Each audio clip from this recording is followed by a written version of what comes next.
On the morning of February 22nd, 2026, Buckingham Palace shook the royal world with a move that honoured centuries of tradition while sending a crystal-clear signal about the monarchy's future. The palace officially confirmed that His Serene Highness, Prince James, Earl of Wessex, has been named the sole heir to the legendary Thornfield Estate, a private gem long hidden deep in the Crown's sprawling countryside holdings. The announcement, sharp and deliberate, sent immediate shockwaves through royal circles and the global press. The statement, released at 9 a.m. Greenwich Mean Time from the Privy Council office and personally signed by Princess Anne and King Charles III, marked a rare public nod to the next generation taking real responsibility. According to the release, the transfer comes under the Crown Estate's Rural Succession Programme, designed to keep treasured estates in hands ready to honour their legacy. The Thornfield Estate shall pass in full title and custodianship to His Serene Highness Prince James, Earl of Wessex, effective this 22nd day of February 2026, the proclamation declared, signalling more than a legal handover. It was a message that James is being groomed for serious royal duties. Hours later, the weekly Privy Council meeting at Clarence House brought together the Royal Household Property Division and Crown Estate Trust lawyers behind closed doors in the secluded lowlands of West Berkshire. Thornfield Estate itself is a sprawling masterpiece, stretching over 12,000 acres. Its boundaries reach from the River Pang to the chalk ridges of the Northwest Downs. The estate's origins go back to the Georgian era under Queen Caroline of Oc, wife of King George II, initially held by the Huguenot financier family. It eventually returned to Crown ownership, carrying a long tradition of private leisure and public service. Today, Thornfield is valued at an estimated £147 million, though experts say the real worth, counting heritage treasures, private art, equestrian facilities and renewable land grants, could be far higher. At the heart of the property stands Thornfield Manor, a stately Palladian residence built in 1742 with 74 rooms, walled Renaissance gardens, and one of Britain's last intact royal libraries outside Windsor Castle. The estate is fully modernised, with a solar farm and a refurbished equestrian centre completed in 2019 under the Duchy of Cornwall's sustainability programme. A private chapel features stained glass gifted by Queen Mary in 1936. Even the Royal Woodland Laboratory, originally commissioned by Prince Philip and reopened by Princess Anne in 2021, adds to the estate's quiet power. Royal insiders insist this inheritance is far more than a property transfer. It is James's formal induction into active royal stewardship, a role he has trained for under Princess Anne's watchful eye. Since 2002, she's managed Thornfield's operations, keeping the estate functional, modern, and true to its heritage. Sources confirm James started regular visits after his 17th birthday in November 2024. King Charles III's signature on the transfer deed signals full backing from the institution, quelling rumours of family tension. This is no symbolic gesture. This is a royal land grant with teeth. This isn't just a title, said Lord William Stanford, retired Royal Land Commissioner. It's about duty, continuity, and making sure the next generation is more than just ceremonial figures. The timing was no accident, coming right after Prince William's investiture and amid continuing fallout from Sussex financial scandals.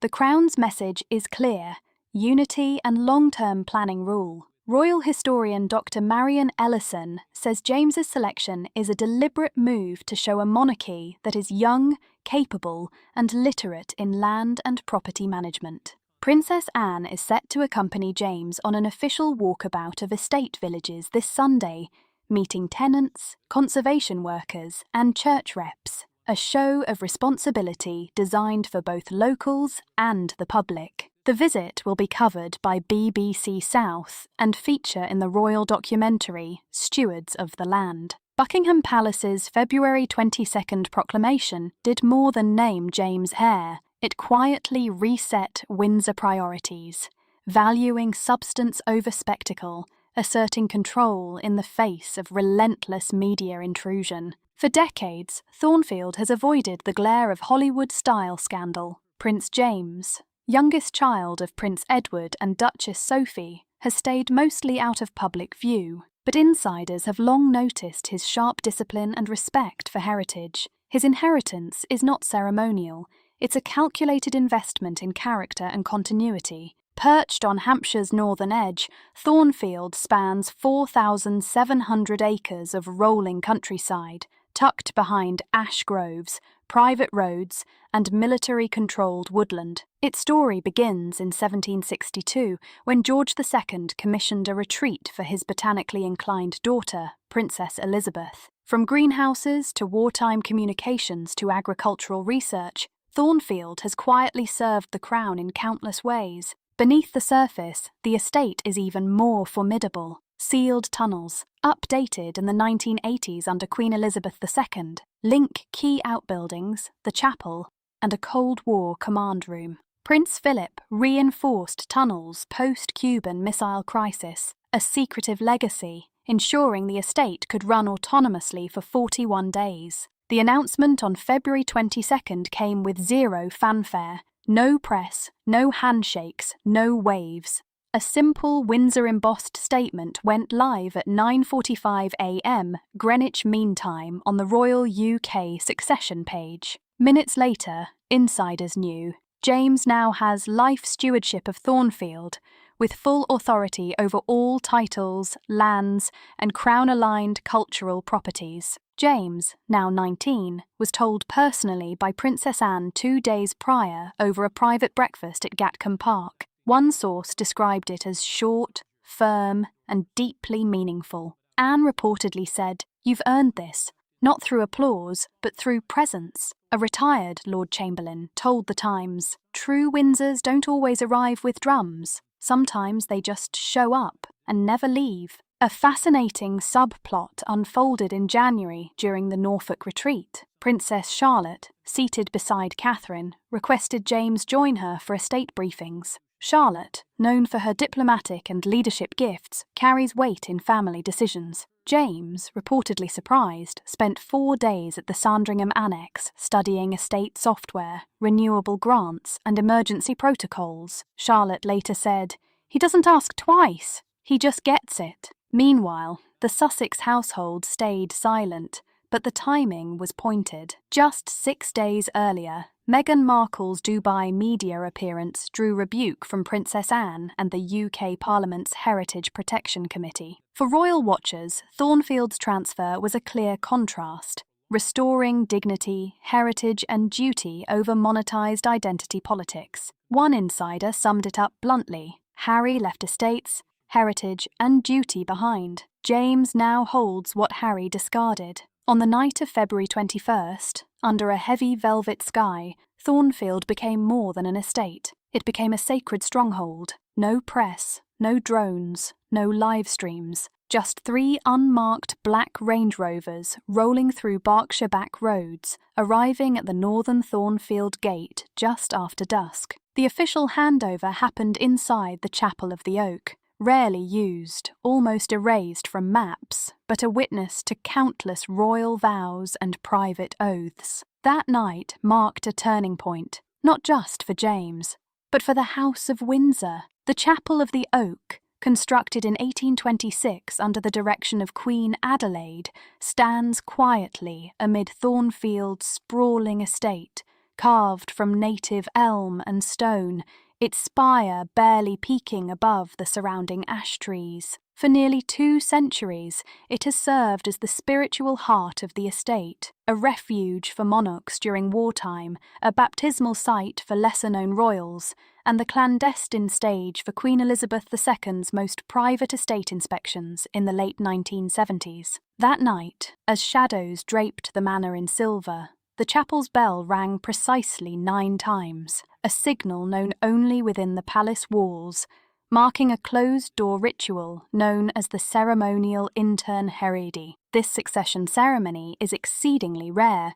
performed only 4 times since George V's reign. It is never televised, and no public records exist describing its exact choreography. According to palace archivists and 2 former ceremonial aides, the ritual unfolds in 3 distinct movements: the sealing, the offering, and the vow before the ceremony. Each stage is steeped in secrecy, symbolism, and a weight of tradition that stretches across centuries. That evening, a heavy wooden vault was retrieved from the royal archives, an enigmatic 4-drawer cabinet colloquially known as the Elizabeth Box. Only 3 of its drawers had ever been opened publicly. One in 2002 following Queen Elizabeth, the Queen Mother's death, one in 2021 during Prince Philip's funeral planning, and one in 2022 after Her Majesty's passing. The 4th drawer, tightly sealed for decades, remained untouched until now. Duchess Sophie, accompanied by Princess Anne, stood solemnly beside the vault as the key turned in the lock. Inside rested a single velvet envelope addressed by hand to James, and James alone. Forensic royal scribes later confirmed that the letter was penned by Queen Elizabeth II in the winter of 2016. Its contents remain a closely guarded secret, known only to James. Palace insiders described him reading it slowly, tears welling in his eyes, yet standing resolute. When he finally folded the letter, he kissed the corner and whispered, "Understood." The vault was resealed and reburied beneath the chapel floor, now marked only by a fresh engraving on the eastern wall. Loyalty and duty, the foundations of Windsor succession, do not bend. As part of the ritual, symbolic offerings were presented to James, each representing the dual weight of power and responsibility. The first, the Clementine dagger, forged in 1909,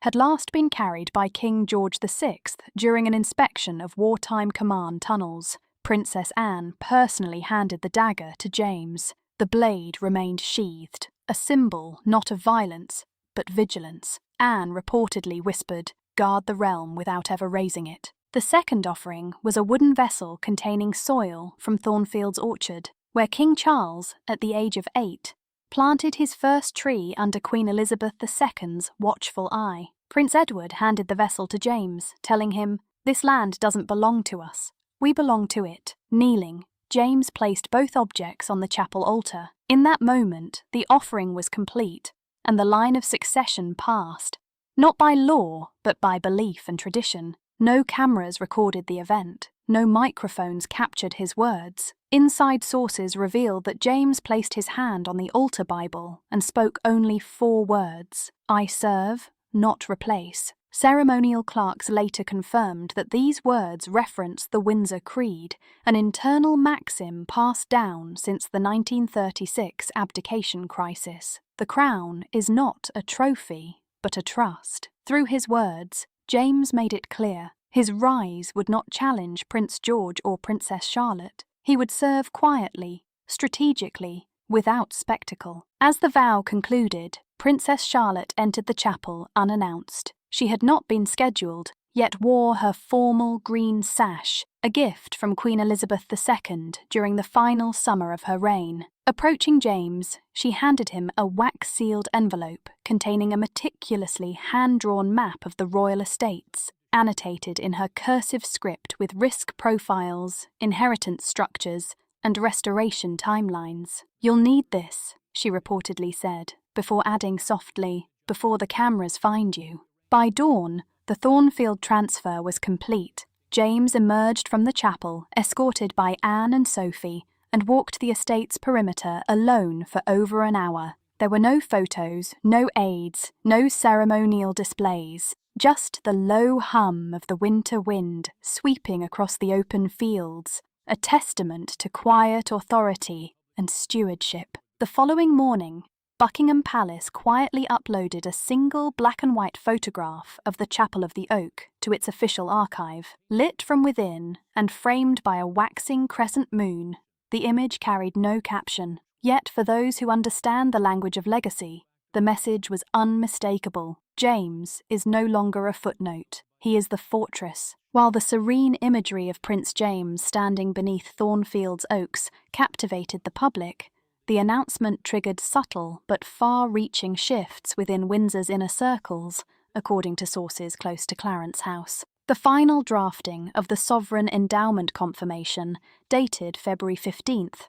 was fraught with internal debate. Senior courtiers reportedly lobbied to keep the estate under dormant custodianship, citing James's perceived youth and lingering constitutional ambiguities regarding his long-term role. However, their objections were swiftly overridden by King Charles III in a closed-door meeting attended only by Princess Anne, Prince William, and the Lord Chamberlain. Thornfield, by all symbolic and financial measures, is no ordinary inheritance. Spanning over 2,000 acres in Gloucester, under the Vale of Berkeley, it represents far more than pastoral tranquility. Thornfield is a strategic anchor within the monarchy's Sustainable Estate Development Plan, first outlined in the little-known Crown Lands Modernisation Act and refined during Queen Elizabeth II's final years. The estate was designated as a cornerstone of the Royal Green Transition, an experimental model blending carbon-neutral agriculture, historical conservation,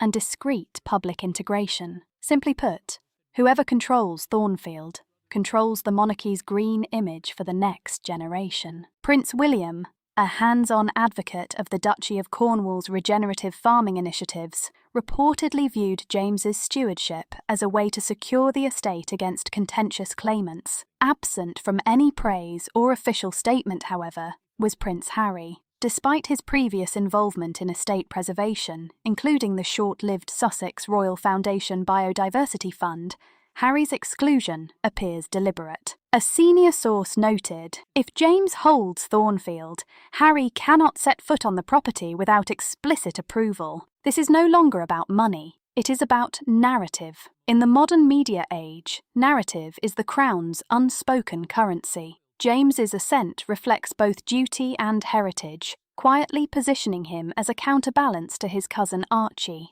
whose role remains constitutionally undefined and publicly fragile." Adding further intrigue, the newly announced role of Thornfield Heritage Steward has been created for Lady Louise Windsor, Prince Edward's only daughter, whose discreet but growing reputation in equestrian and conservation circles complements Anne's no-nonsense approach and William's streamlined monarchy. Louise's appointment signals a subtle internal alliance, strengthening the family's operational focus and reinforcing the estate's future management. The ceremony for Louise's new role is scheduled for March 2nd at the Chapel of the Oak. Attendance will include the King, Princess Anne, Prince James, Lady Louise, and select trustees of the Royal Land Charter. Queen Camilla is reportedly unable to attend due to prior scheduling conflicts. Some insiders interpret her absence as a gentle distancing from what is now widely viewed as the post-Sussex restoration arc. Public curiosity has intensified following the unveiling of the estate's new coat of arms, a crowned hawthorn branch accompanied by the motto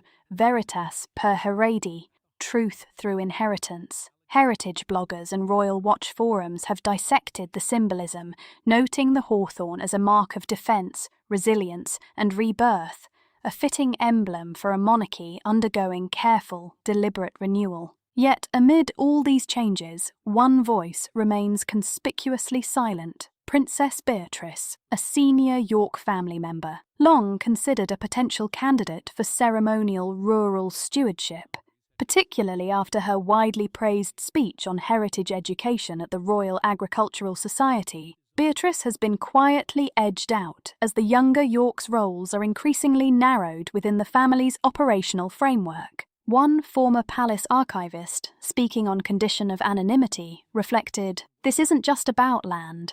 It's about who the Crown considers essential to its narrative survival. Prince James now carries a legacy far bigger than acreage alone. Questions remain.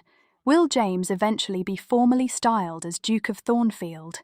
And how will his stewardship influence the balance between ceremonial duty, operational authority, and modern media perception within the monarchy? For now, all that is clear is this: James stands at the centre of a quietly orchestrated shift in Windsor priorities, the keeper of heritage, legacy, and narrative. and the fortress upon which the future of Thornfield rests. Will Prince James's presence in Gloucestershire mark the start of a quiet redistribution of royal assets from Sandringham or even Balmoral? And perhaps more importantly, will Thornfield remain an untouchable symbol of royal heritage, or gradually evolve into a foundation with public access? These questions are expected to surface during the next parliamentary review of royal estate funding, but for now the answer seems quietly certain. The monarchy has spoken, and in that measured declaration, a new contender has risen, not with defiance or rebellion, but rooted firmly in lineage, loyalty, and a sense of duty. By the time the morning mist lifted over Thornfield's high hedgerows, the subtle weight of the royal decree had begun to register. This was more than an inheritance. It was a fortified shield, a silent wall erected against future attempts by the Sussex branch to claim influence over Crown assets. Prince Harry has yet to issue an official statement on the matter. Yet insiders in Montecito reveal that his legal team had been quietly strategizing for months, aiming to propose a co-stewardship model over certain estates historically linked to Queen Elizabeth II, with Thornfield sitting at the very top of that list. That plan, once quietly drafted as the cross-hereditary access proposal, has now been rendered obsolete. Royal documents obtained by the House of Windsor investigative team show that the memorandum, submitted in autumn 2025, sought shared symbolic rights over lands connected to Princess Diana's legacy, including estates in Gloucestershire and Norfolk. At the time, the language seemed almost diplomatic, a nod toward reconciliation and heritage. In hindsight, it reads more like a veiled attempt to reclaim visibility, to assert presence through place. The Crown, however, acted decisively. With Princess Anne and Prince William both supporting a full title endowment to Prince James, Thornfield is now a locked gate. No Sussex ceremony, no staged photo op, no Netflix-friendly strolls with Archie among the fields that once belonged to his great-grandmother. The deliberate omission of Harry and Meghan from the Thornfield confirmation was both symbolic and tactical. According to a leaked guest itinerary reviewed by legal consultants, the invitation list was meticulously curated by the King's private office with one explicit instruction: exclude anyone with unresolved public legal entanglements or ongoing press disputes.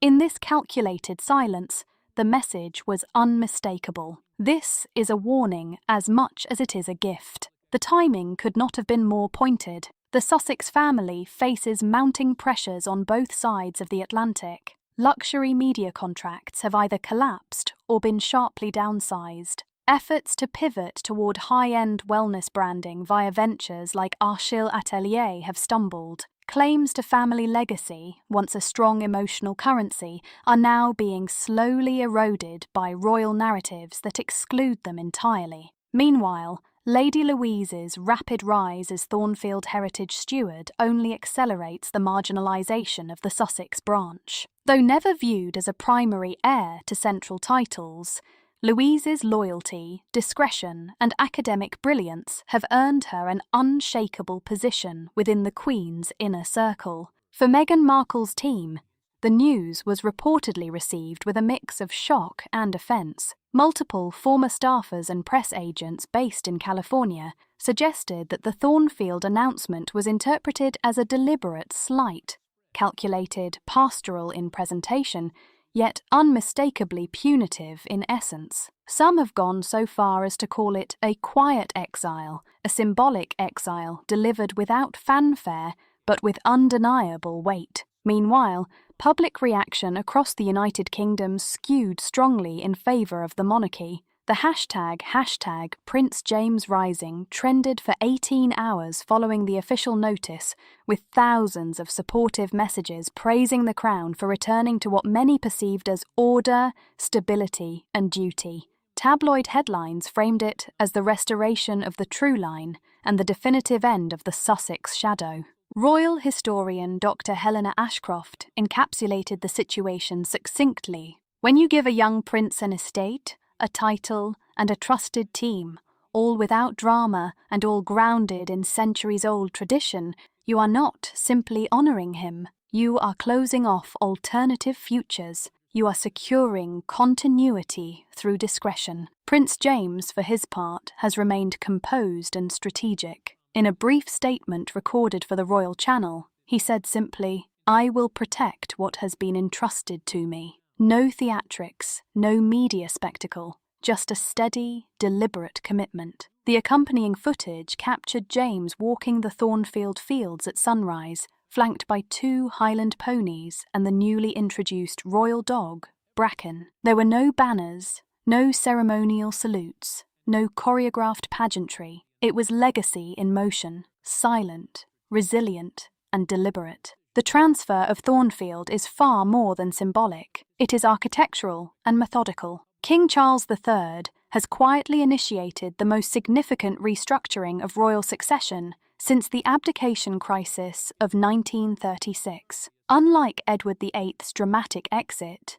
this is not a retreat. It is a strategic rewiring of the House of Windsor aimed at ensuring it operates effectively long after the current monarchs are gone. Sources close to the Privy Council confirmed that the Crown Estate Office, acting under discreet instructions from King Charles and Princess Anne, implemented a legacy zoning directive last autumn. This directive extends beyond Thornfield to encompass regional estates, including Balmoral, Sandringham, and select properties in Cornwall. Each site is now slated to host future royal functions that subtly, yet unmistakably, exclude the Sussex lineage. Prince James's stewardship of Thornfield is the prototype for this new strategy. He is a young, trusted heir, raised within the full royal structure and deliberately insulated from Hollywood influence or commercial ambitions. Lady Louise compliments him as a stabilizing anchor, educated, loyal, and shielded from tabloid distortion. Together, they form what palace aides have started calling the clean branch of the monarchy. Prince William has reportedly endorsed this approach privately, framing it as a conscious effort to root the monarchy in behaviour, duty, and discipline rather than mere hereditary privilege. The implication is clear. Royalty is earned through consistent conduct, not through publicity or external branding. In an era saturated with podcasts, lawsuits, brand launches, and social media scrutiny, King Charles's approach is surgical precision rather than punishment. The contrast could not be sharper. While Meghan Markle's team remains entangled in press disputes, legal challenges, and complex brand negotiations, Prince Harry, despite reported reconciliation attempts, remains isolated, both legally and institutionally. Even efforts to secure a UK base have been blocked by internal royal reviews, citing misalignment with the Crown's long-term strategic vision. Meanwhile, a different future is quietly taking shape within the monarchy's operational and educational sphere. Over the past month, Princess Catherine has been spotted at multiple confidential meetings with academic partners at Cambridge and Oxford. The discussions reportedly centre on a next sovereign curriculum, a structured academic path for young royals that emphasises constitutional history, public ethics, and non-commercial diplomacy. While public details remain sparse, sources suggest this initiative is designed to prevent another Montecito-style controversy, preparing heirs to navigate scrutiny, legacy responsibilities, and public perception with precision. Though it has not been confirmed whether Prince James will formally enroll in this programme, insiders hint that his godparents for the initiative may include a High Court justice, a leading climate scientist, and a former MI6 ethics officer. If accurate, this signals a deliberate effort to cultivate heirs not just to wear crowns, but to carry institutional knowledge, strategic judgment, and reputational resilience. To underscore this evolution, the palace issued a final note regarding the Thornfield ceremony. Thornfield has been entrusted not as a reward, but as a responsibility. Its preservation, Its legacy and its operational readiness depend on the careful stewardship of future generations. The Crown expressed full confidence in Prince James, while acknowledging the guidance of those who have prepared him for this role. There were no live broadcasts, no ceremonial waves, and no formal signing photo ops, just a simple statement, printed on Windsor embo parchment, sent to embassies and archived in the National Record. In the world outside, speculation about the Sussexes' next moves continues. New lawsuits, media deals, or perhaps a final tell-all book. Yet Buckingham Palace has already turned the page. The narrative is now written in ink, not pencil. And in the margins of this new chapter, names like James, Louise, and George grow increasingly prominent, while others fade like ephemeral footnotes. King Charles has not merely silenced controversy, he has engineered continuity, resilience, and a future-proof monarchy. The House of Windsor is no longer simply surviving, it is adapting. Every decision, every discreet endowment, and every carefully timed public statement has been part of a broader strategy to secure the Crown's long-term operational and reputational stability. And as the estate gates close, the sun rises over the sprawling fields of Thornfield, its hedgerows and woodlands silent witnesses to a carefully orchestrated shift in the monarchy. In the hushed air of Gloucestershire, Prince James walks with quiet confidence, Lady Louise moves with disciplined precision, and the legacy of centuries-old stewardship continues, unseen by most, but profoundly felt by all who understand the weight of history. For those following every twist and turn of the modern British monarchy, the story of Thornfield is far from over. The estate is more than land. It is a symbol, a fortress, and a carefully calibrated tool of narrative control. And as the palace continues to shape its youngest heirs into guardians of legacy, one thing becomes clear. This is history in motion, written not for spectacle, but for permanence. So, if you want to stay in the loop on every update from the House of Windsor, the quiet moves, the legacy transfers, and the unfolding strategies that shape the monarchy's next generation, don't forget to comment your thoughts on how you see Prince James shaping the future, and subscribe to stay connected. Every nuance, every ceremony, and every silent shift matters. Thornfield is only the beginning, and the story is still being written in real time.